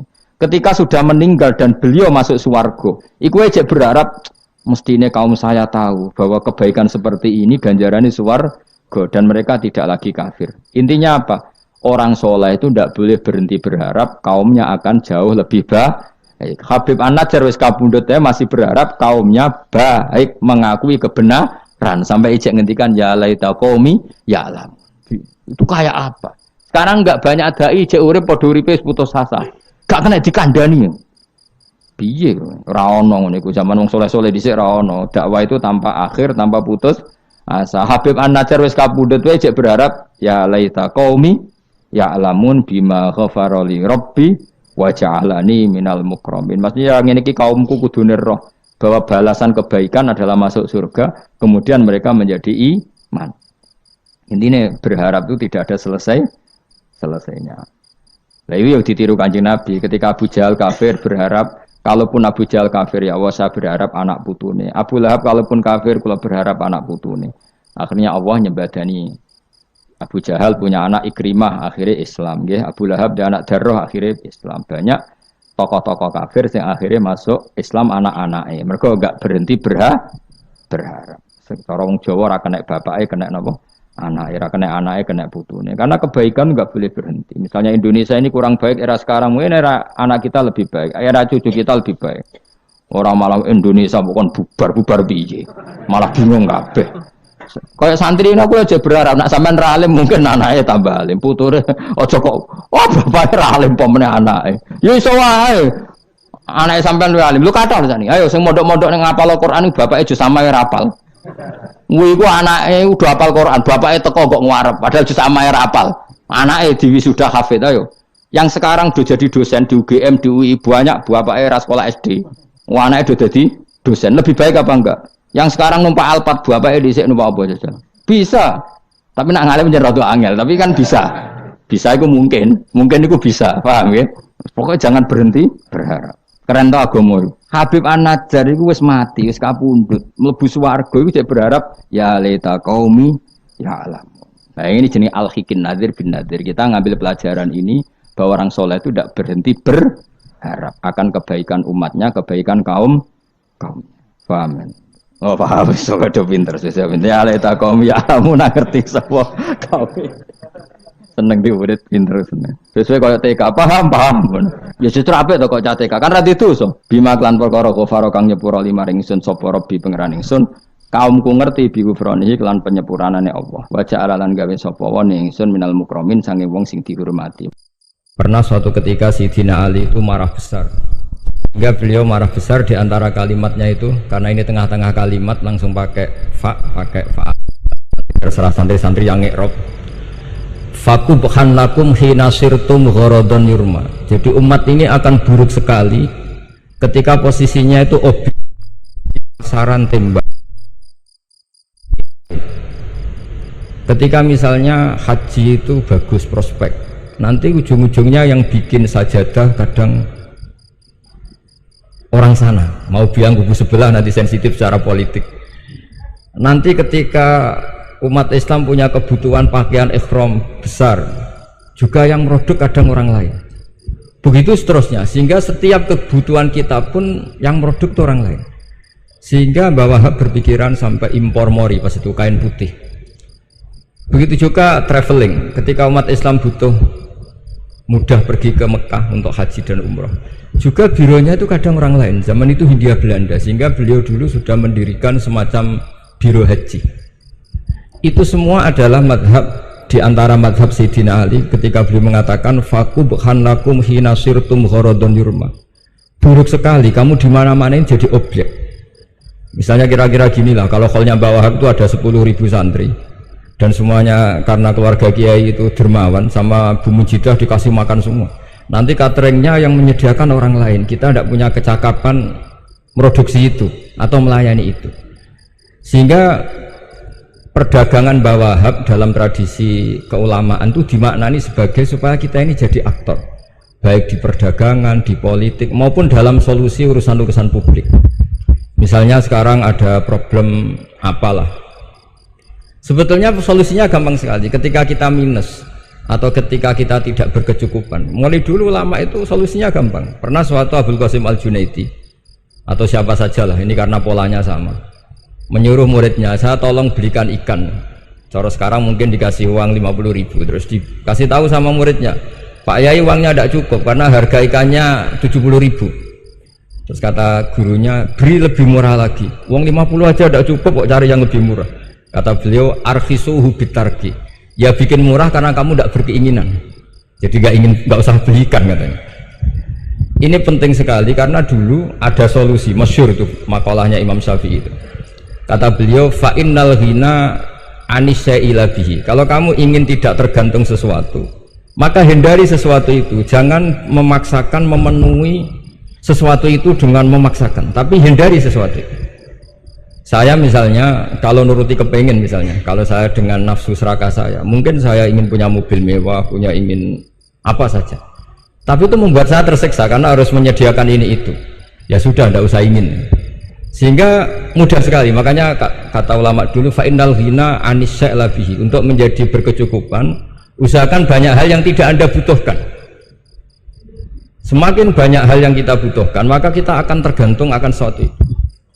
Makanya banyak ilmuwan, saya sering diskusi sama pakar-pakar sama ilmuwan, apakah negara Amerika itu negara yang kuat? Banyak ilmuwan yang berpikir itu ilmuwan politik, bukan tasawuf, berpikir negara paling lemah itu ya kayak Amerika, karena semakin powernya kuat, ketergantungannya semakin kuat.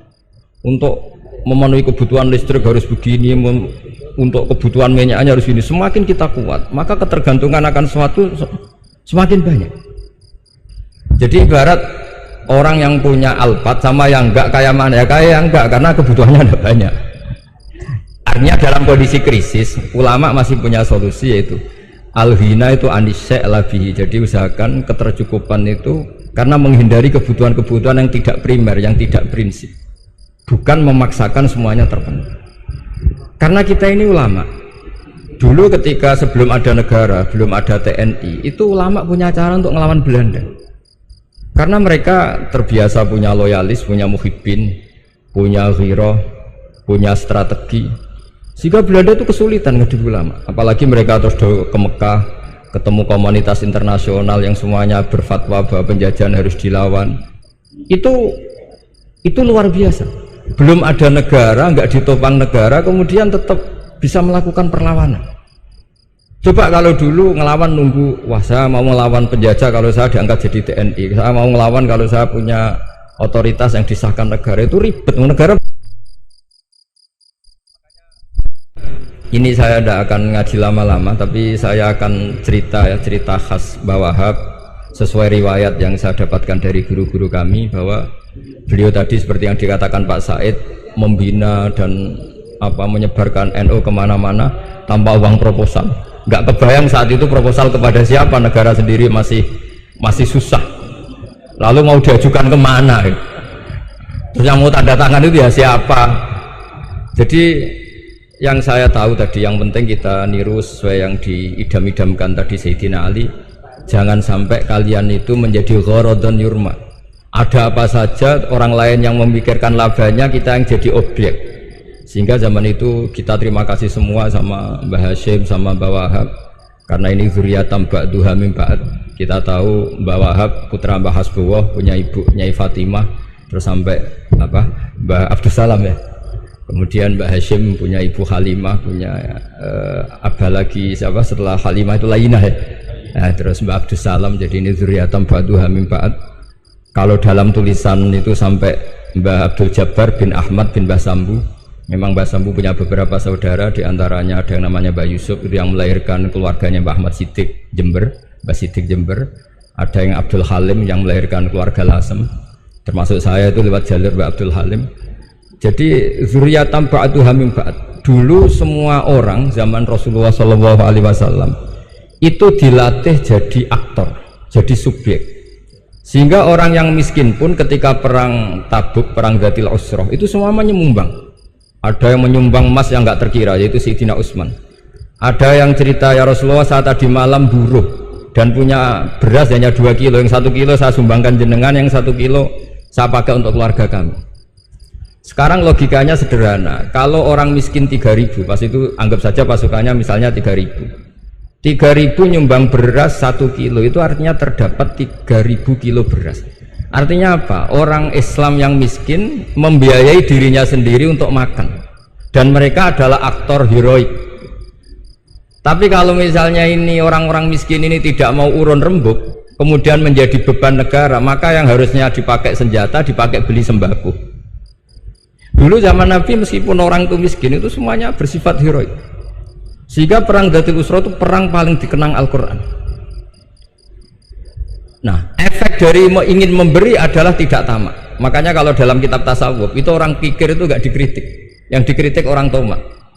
Karena orang menvonis orang lain kikir itu pasti karena berkeinginan mendapat. Kalau tidak berkeinginan mendapat, maka orang lain tidak akan kamu vonis sebagai kikir. Andai kan kita semua ingin memberi sumbangan kepada Indonesia, maka kita tidak akan menvonis pemerintahan kita tidak becus ngurmat kita. Meskipun pemerintah tentu berkewajiban ngurmat orang-orang miskin itu tentu. Tapi andai kan semua orang miskin berpikir ingin menyumbang pemerintah, maka tidak akan menyalahkan pemerintah ketika faktanya nanti suatu saat atau kapan saja, semoga ini tidak terjadi, itu tidak mampu menyumbang.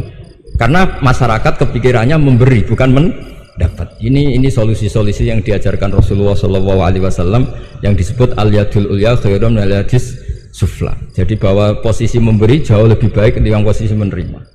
Sehingga ketika Allah mensifati orang baik itu siapa? Allah mensifatinya sederhana. Wa mimma razaqnahum yunfikun. Orang yang kepinginannya itu yang memberi.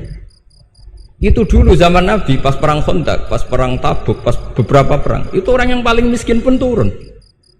Sampai orang-orang munafik mencibir, innallaha ta'ala la ghaniyun an shadaqati hadza. Allah tidak butuh sedekah hanya 1 kilo.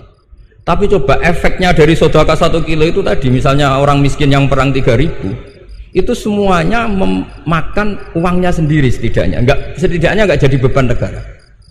Terus mentalnya itu patriotik. Dari mental patriotik itu ketemu Belanda kayak apa, mereka bisa makan apa saja.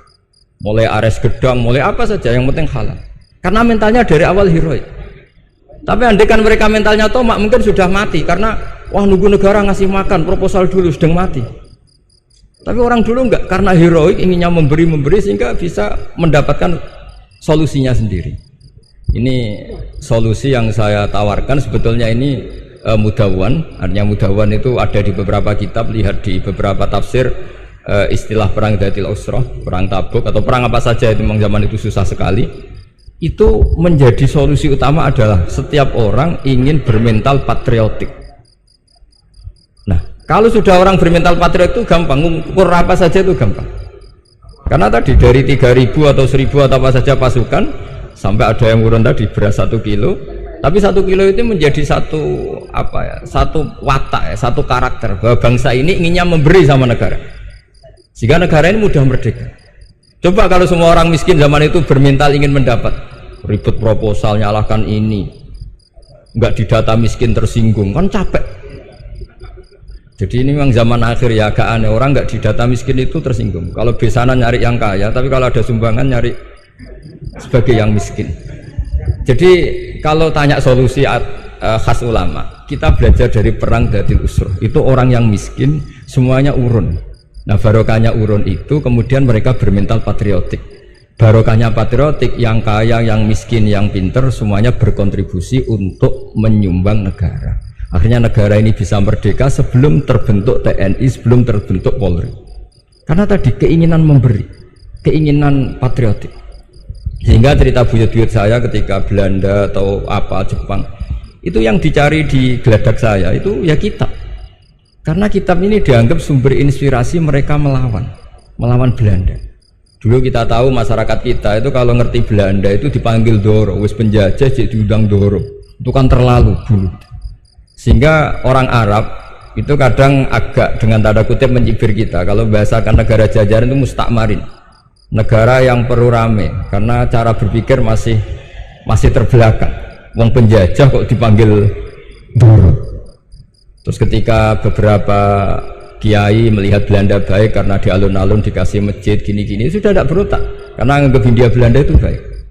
Baru ketika era beberapa ulama, ada Mbah Hashim, ada Mbah Hasbuh, tadi kata beliau Dwi Tunggal tadi, terus ada fatwa resolusi jihad, sehingga mereka baru sadar bahwa Belanda itu ancaman.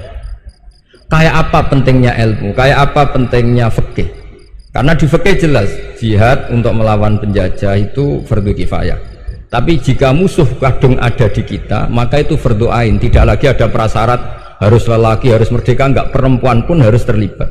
Jika kita punya pahlawan kayak Cut Nyadin, beberapa daerah Kartini, itu ada di khazanah kitab-kitab fikih kita. Jadi kita tidak pernah kehilangan khazanah untuk menjawab muskilatus zaman, untuk menjawab problem-problem zaman. Tapi yang penting kita selalu ngaji, selalu belajar. Saya adalah orang yang sebetulnya tidak pernah ingin terkenal karena saya itu suka belajar. Cuma saya bikin pengecualian, mau diundang kalau pernah sepuh. Ternyata yang pernah sepuh itu banyak. Ini agak musibah bagi saya karena harusnya kiai itu ya dihormati, tapi gara-gara kalah sepuh digawe kongkonan. Saya ini kemana-mana digawe kongkonan. Jadi gayanya nasihati, tapi aslinya diperintah. Jadi tidak ada kerennya sama sekali. Saya di mana-mana posisinya al-makmur, diperintah. Tapi saya senang karena ilmu itu butuh konsensus. Andai kan saya tidak pernah ngaji di depan Mbah Mun, di depan bapak, di depan guru-guru, maka mungkin saya tidak pede atas bacaan yang saya baca. Karena saya tidak tahu ini benar apa enggak. Jika masyhur kalau dalam guyonan santri, ada orang tidak baca-baca kitab, cari kamus sampai mati tidak ketemu, karena dia bacanya lam tardiman. Wah, itu cari di kamus sampai mati tidak akan ketemu. Bareng tanya gurunya, ini apa Pak Yai? Oh, itu lam tarodaman juga. Lam tarodaman itu karena marjeknya mar'ah, orang ningali sapa mar'ah daman ing getih. Dia bacanya jadi satu lam tardiman. Dicari di kamus ya sampai mati tidak akan ketemu. Makanya di guyonan-guyonan pesantren itu banyak katanya ada cerita orang mati karena satu titik. Jadi gurunya baca habbatun sauda dawaun min kulli da. Jadi dia kitabnya kelebihan apa? Titik. Jadi kelebihan titik dia bacanya itu hayatun sauda dawaun min kulli da. Nyari ular hitam, kobra, dipatuk mati, padahal sesuai resep kitabnya, karena kitabnya dia kelebihan titik hayatun sauda, artinya maknanya ular hitam, sementara tagnya mestinya habbatun sauda. Jadi kenaifan-kenaifan begini itu harus kita dandani, karena yang bisa, kata Pak Said tadi, yang bisa itu kita cari kebenaran dari mana. Kita itu ya pokoknya ulama lah, tidak harus NU, tidak harus Muhammadiyah, pokoknya ulama yang wasatiyah. Itu nanti terus gimana yang wasatiyah itu kayak apa, tapi jelas ulama. Karena dulu zaman, kalau kita fair secara sejarah dulu ya, Mbah Wahab ya dekat Mas Mansur, dulu Mbah Hashim ngaji sama Mbah Ahmad Dahlan sama-sama di Mbah Soleh Darat, ketika di Mekah ya sama-sama ngaji di Syekh Khotim Minangkabau. Jadi kalau era beliau itu ya memang dulu perbedaan itu nggak ada masalah, karena perbedaan itu bawaan visi ya. Saya belajar usul fikih di antara yang diceritakan di buku-buku Mbah Wahab, beliau itu ahli usul fikih, sementara Ki Bisri itu suka fikih mateng. Sehingga memang ada perbedaan antara fikih mateng dan usul fikih. Saya beri satu contoh. Ini guyonan tapi nanti di usul fikih nanti kelihatan. Di usul fikih itu ada ilmu namanya tangkihul manat. Ketika Nabi sama-sama menyebut sesuatu, sebetulnya ada benang merah di situ, tidak sama persis. Misalnya begini. Ja'a a'rabiyun ila Rasulillah sallallahu alaihi wasallam. Faqala ya Rasulullah ahlaktu. Wa ma ahlaka kaqal waqatu imraati fi nahari Ramadan. Ya Rasulullah, saya ini orang yang rusak karena saya berhubungan intim dengan istri saya di ketika Ramadan. Terus Nabi ngendikan, ya sudah kamu harus merdekakan budak, saya tidak punya ya Rasulullah. Ya sudah kamu puasa 2 bulan berturut-turut. Kata beliau, puasa baru sehari saja kecelakaan apalagi 2 bulan. Karena kamu orang Arab lah, orang Arab itu dia cerita ini di Arabi tadi. Terus ya sudah kamu sedekah sama 60 orang miskin. Saya ini orang paling miskin. Susah kan menghadapi orang miskin seperti ini itu. Nah, pertanyaannya secara usul fikih, menurut mazhab Syafi'i, sanksi berat itu hanya untuk yang berhubungan suami istri. Sehingga kalau membatalkannya pakai rokok, pakai minum, pakai makan, tidak kena sanksi seberat itu. Masuk akal kan, karena memang hubungan suami istri dalam banyak hal, misalnya haji, itu ifsad, yang benar-benar ifsad, bisa merusak haji secara total. Tapi menurut Imam Malik, pikiran Imam Syafi'i itu dianggap aneh. Loh, ini hubungan suami istri itu statusnya mubah, sesuatu yang boleh. Maka semua hal yang boleh tapi merusak kehormatan Ramadan, maka ketentuannya sama. Yaitu misalnya nggak sakit, nggak apa, pagi-pagi nyate. Wah, itu kan melecehkan Ramadan, nggak sakit, nggak apa, kok pagi-pagi nyate. Perlu dicatat karena hubungan suami istri itu sesuatu yang boleh. Berarti kalau yang boleh merusak Ramadan hukumannya berat, makan yang statusnya boleh juga hukumannya berat. Itu dulu bapak saya ketika bikin analogi itu mau cerita sederhana gini. Hak di ono santri ya goblok, kandhanane angel. Istrinya lapor ke kiainya. Pak Yai, santri jenengan kalau sama istri sering mukul itu nabok pakai tangan. Santrinya dipanggil kan alumni, kamu jangan sering mukul istri kamu gini-gini. Iya Pak Yai, njeh. Suatu saat 2 minggu istrinya lapor lagi, sekarang tidak nabok Pak Yai, nyaduk. Karena yang dilarang hanya nabok. Dipanggil Kiai, lo kamu katanya masih sering nyaduk istri kamu. Yang dilarang kan mukul, sekarang nyaduk. Kapan-kapan meludahi. Nah, artinya di usul fikih dijelaskan bahwa makna haramnya naboi adalah hurmatul idza, haramnya menyakiti. Maka nyaduk sama, meludahi sama, menerlantarkan sama. Itu dulu bahwa ahlinya bikin usul fikih seperti itu. Sehingga misalnya amar ma'ruf nahi mungkar, ketika beliau ditanya apakah perlu ikut kabinet gotong royong, tapi di situ banyak kelompok yang mungkin tidak cocok. Pikirannya kayak harus ikut, justru ikut benahi dari dalam. Meskipun dari ikut itu Mbah Wahab nyun sewu yang ngalami fitnah yang macam-macam dituduh karena zaman itu nasakom. Tapi itu beliau santai saja. Tapi zaman itu memang itu sah karena zaman itu belum dibubarkan. Jadi yang dialami Mbah Wahab ini luar biasa. Semuanya harus jadi pelajaran bagi kita. Makanya jangan pernah meninggalkan ilmu yang bernama usul fikih, karena fikih yang mateng itu cara basa Jawa ini akan kehilangan stok teks. Misalnya Nabi sedekah pakai kurma atau pakai apa makanan pokok. Itu hadisnya itu kurma, sama Imam Syafi'i digenti kutu ahli baladi, yaitu makanan pokok dari negara. Sehingga kita tidak bisa mentang-mentang Nabi sedekahnya pakai kurma terus kita orang miskin kita kasih kurma. Bisa linu tuh nih kalau makan kurma orang Indonesia itu. Karena yang penting itu kutu ahlil balad, bukan kurma. Bukan mentang-mentang Nabi sholat di Mekah Medina, kalau ingin persis sunnah Rasul, sholatnya harus di Mekah Medina. Kalau di Indonesia Nabi tidak pernah sholat di Indonesia. Sunnah Rasul sholatnya di Mekah Medina, bisa ada orang sholat kalau gitu. Jadi ada ilmu yang namanya tangkihul manat, yang harus ditiru itu sisi mananya. Nah dalam konteks Arabi tadi terus kemudian ada dibuang, Ja'a Arabion, kata Arabi itu dibuang. Datang orang Bedui, orang kota pun kalau punya kesalahan yang sama hukumannya juga sama, maka kata Arabi dibuang. Nah menurut Imam Malik kata jima, hubungan suami istri juga dibuang, digenti membatalkan puasa dengan apa saja yang tanpa udzur syarat. Jadi ini kealiman kiai-kiai Indonesia dulu itu, misalnya kentong, dulu meskipun ada yang bilang bid'ah, kentong itu bid'ah karena mirip orang Nasrani. Orang Nasrani itu bentuk kentongnya di kelenteng itu tidak seperti kentong kita. Adat Indonesia kalau pos kampleng ada maling, ada banjir pakai kentong. Jadi adatnya memanggil tuh pakai kentong. Makanya kiai-kiai dulu, wah ini mirip orang Nasrani, enggak mirip pos kampleng katanya. Padahal jelas ya, menurut hadis sahih jelas ketika ada sahabat usul ya Rasulullah bikin kentong, wah jangan, nakus itu nanti kayak Nasrani. Bikin buk itu trompet, jangan nanti mirip orang Yahudi. Ya dengan api ya Rasulullah, jangan nanti mirip Majusi. Datang sahabat tergesa-gesa, beliau mimpi kalau diajarin azan. Azan itu maknanya al-ilam, memberi maklumat waktu sholat. Akhirnya ada azan. Kemudian ulama Indonesia dulu Mbah Hashim sama Kiai Fakih Mas Kemampang, yang satu anti kentong, yang satu pro kentong. Itu dulu ya saling menghormati, nggak masalah. Karena fikih itu sekali khilaf itu mirip-mirip. Tadi Pak Said Akil nyinggung Palestina. Saya pernah ke Palestina. Itu banyak ulama Mesir yang mengharamkan orang datang ke Yerusalem, ke Masjid Aqsa. Karena mau tidak mau harus dapat visa Israel, berarti ngaku eksistensi Israel. Karena dianggap mengaku eksistensi Israel maka hukumnya haram.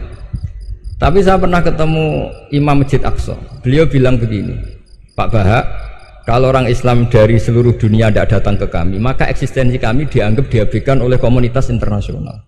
Dan itu dengan mudahnya Israel mencaplok kita. Sehingga separuh ulama Mesir juga mewajibkan yang mampu harus ke sana. Dengan cara itu Aqsa aman karena masih diperhatikan ulama atau komunitas internasional. Yang satu cara pandang ke sana berarti ngaku eksistensi Israel karena ada visa Israel. Yang satu bilang harus ke sana, dengan itu eksistensi Masjid Aqsa terjaga karena masih diperhatikan ulama atau komunitas Jadi di mana-mana khilaf itu ya seperti itu. Tapi alhamdulillah di kita itu khilaf itu biasa. Sehingga zaman kita mondok, saya itu pernah pengalaman buruk sekali saya ketika jadi Rois Musyawarah Fathul Mu'in. Itu ada pertanyaan gini Gus Hasib. Saya tanya gini sama orang, Gus, soft paling utama itu yang nomor berapa? Nomor 1 kata saya. Yang kedua, yang soft berikutnya, iya yang berikutnya. Kalau sudah tahu soft terbaik itu yang nomor 1, kenapa masjid gak dipakai memanjang selatan utara? Biar semuanya nomor 1. Selagi masjid itu memanjang barat timur, pasti ada soft 1, 2, 3. Itu kan kurang ajar betul. Jadi supaya orang soft 1 semua ya tinggal desain masjidnya, yaitu memanjang utara selatan. Selagi masih memanjang barat timur, pasti soft 2, 3. Terus saya kebalik tanya, lalu setelah begitu yang paling abdul siapa? Yang sisi kanannya imam. Ya sudah, imamnya dipojokkan pol selatan, biar semuanya dari pol kanan. Nanti ada masalah lagi, yang paling abdul siapa? Yang paling dekat imam. Yuskono kerubutu imam kan gitu. Jadi kalau nuruti fikih itu ya memang ilmu logika. Sehingga banyak orang jadi wali itu dari hasil ijtihadnya. Ada orang jadi wali karena sering sholat di shaf awal. Tapi ada wali pesaingnya justru jadi wali karena kalau sholat di belakang. Tapi tetap wali. Suatu saat dua wali ini ketemu. Loh, kamu kok wali? Padahal kalau sholat paling belakang. Saya tuh malu sama Allah. Kok kayak sok suci ya kok ngarep gitu. Jadi wali karena adab, bukan karena malas loh ya. Saya itu gak pede, saya saja kok sholat di depan. Maksudnya kok kepedean itu. Tapi tentu secara syariat tetap baik yang di depan. Ini saya bukan bela yang, kenapa saya cerita bela yang belakang, karena yang bela jarang gitu, makanya saya. Dan kebetulan saya kalau sholat ya sering di soft belakang. Tapi ini saya cerita betapa logika fikih itu khazanahnya banyak dan luas. Dan kita bicara usul fikih itu biasa. Kita belajar sama beberapa ulama. Saya berkali-kali cerita di mana-mana. Muhammad bin Hasan Asy-Syaibani itu mewajibkan ulama kaya, dan beliau kalau ngitung duit itu di kamar tamu, di ruang tamu. Sehingga santri ora kepikiran nyalami template. Kan cara wong Jawa kan mlete ngitung duit kok di ruang tamu. Tapi ternyata alasannya beliau masuk akal.